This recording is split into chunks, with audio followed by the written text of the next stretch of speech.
Okay, I don't think I have thought so much about in-laws in a long, long while, you know, or the person who would be considered as your significant other's family, you know, who's considered your significant other, their family, and the family members of your siblings, okay, I mean the in-laws of your siblings, and their siblings, or, you know, like your sister's mother-in-law, your sister's sister-in-law. Now, I know we don't have a name for that. I think we should have a name for that, because it depends really on your family, how close everybody is. Some families are close to cousins, like one set of cousins. My family is, Adam's is. You're close to one set of the cousins, the aunts, the uncles, the nieces, the nephews, all that. Yeah, it can get deep when you really start to think about the ties. Because then you also include in it their spouses, you know.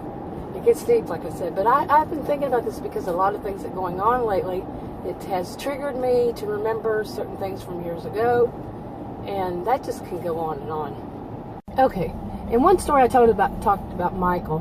Now, Michael passed away about 10 years ago. He was a guy I dated for about 4.5 years, and then he had to move, and basically, long story, years after that, he passed away from a botched up surgery, and he wasn't living anywhere near the time, but when he did live near, and he had just gotten out of the hospital, a lot of things happened with, you know, between me and his parents, mainly his mother. Now, I don't like the whole stereotypical view of mothers-in-law, you know, but I wasn't married, but she would definitely fit that. Okay, and one of the things I'm thinking about is how not just the mothers-in-law, but the sister, you know, sisters-in-law, brothers-in-law, cousins-in-law, how petty they can be just to irritate. And it's as though they think that that's their job, is to irritate.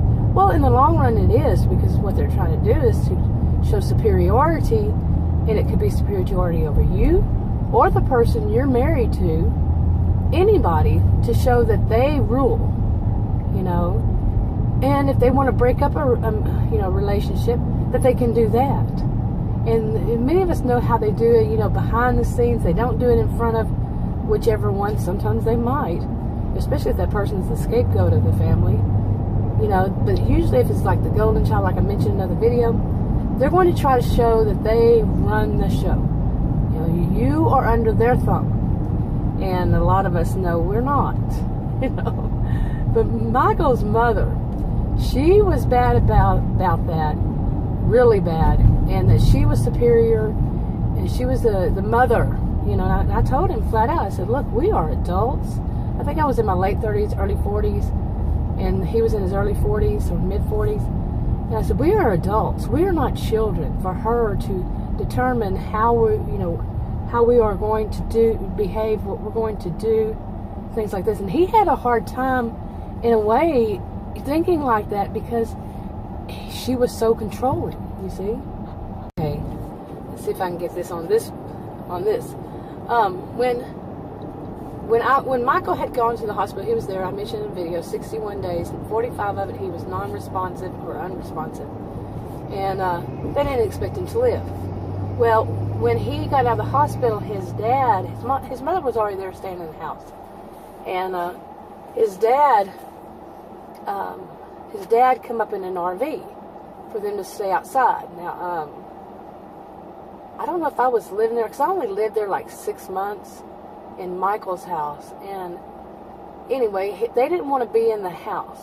Well, this is a suburb of Dallas that we were in, and it wasn't, you know, like where I grew up. You can leave your doors open all day long and, you know, lock them at night, that kind of thing. And they probably still do there.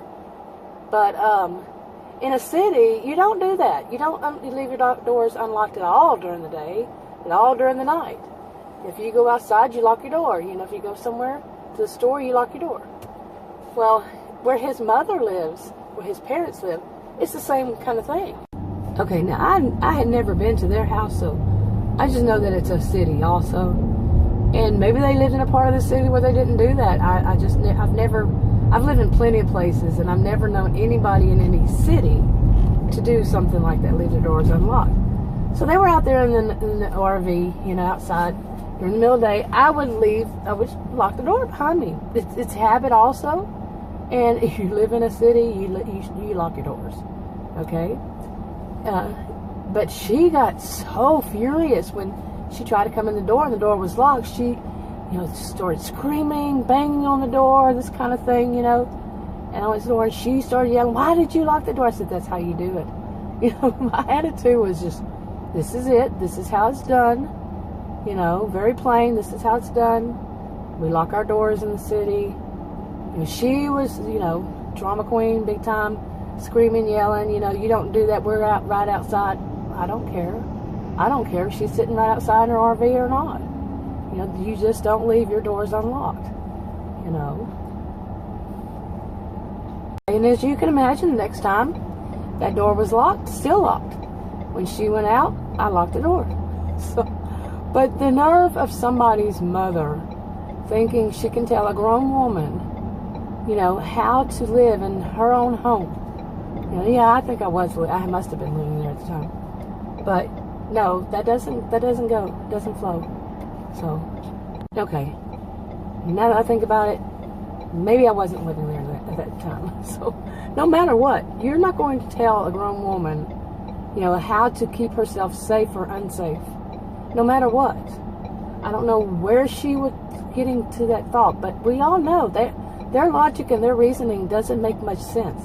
They think they can control everybody, and everybody's supposed to mind them. They love the infantilization. I'm saying that right. You know, you're a child, they're the only adults, and they can be 1 second older than you, and they believe that way. So, no. That just doesn't fly with me. So, and she learned. Eventually, she learned. You know, if she didn't want it in, she needed a key. Did she ask for one? I don't remember. But maybe eventually she did. But that door was going to be locked as long as I was there. Period. Okay, but I did learn to develop this kind of attitude, not just with her, but with anybody.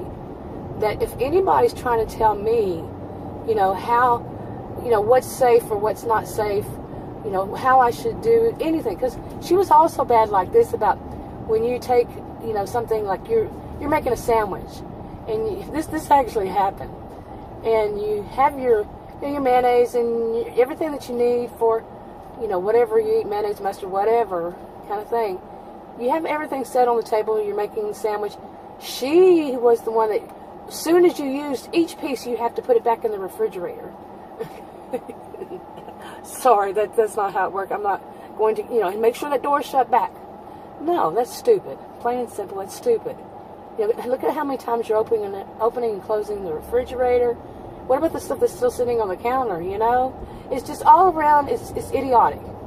But she had to have control, so she was so petty that she would, you know, she'd do things like that, pick on things, or even like your little trash cans, you know, like you have little trash cans, not big trash cans, but the little ones, what do you call them, you know, next to your desk, like a little one next to your desk. She would say, you know, you're supposed to have extra bags on the bottom of it, for when you use the one on top, you take it and you throw it somewhere else. Well, okay, yeah, I still do that. But she was so, you know, like it was something she thought up for one thing, and I had better do it for another. So, you're telling a grown woman that, right? No.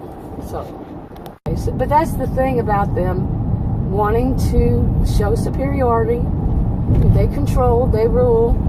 That whole attitude, you know, you're the, you know, infantilization, you're the child, you know, and they're the ones that are telling you how to live, and otherwise you're just too stupid to know it. And then that is their attitude when it comes down to it.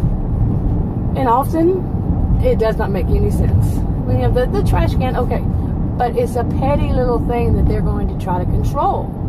You know, even if you do it, they'll find some way to make it as though you hadn't, you weren't. So they're telling you to do that, you know, and you're already saying you're already doing it. But just the thought of you know, don't ever, this is just my opinion, my view, I could be wrong, don't ever explain what you do to them. don't ever put yourself in that position where they are the voice of authority, and you have to explain why you wouldn't do it their way, or why you do it your way, or why you do it at all.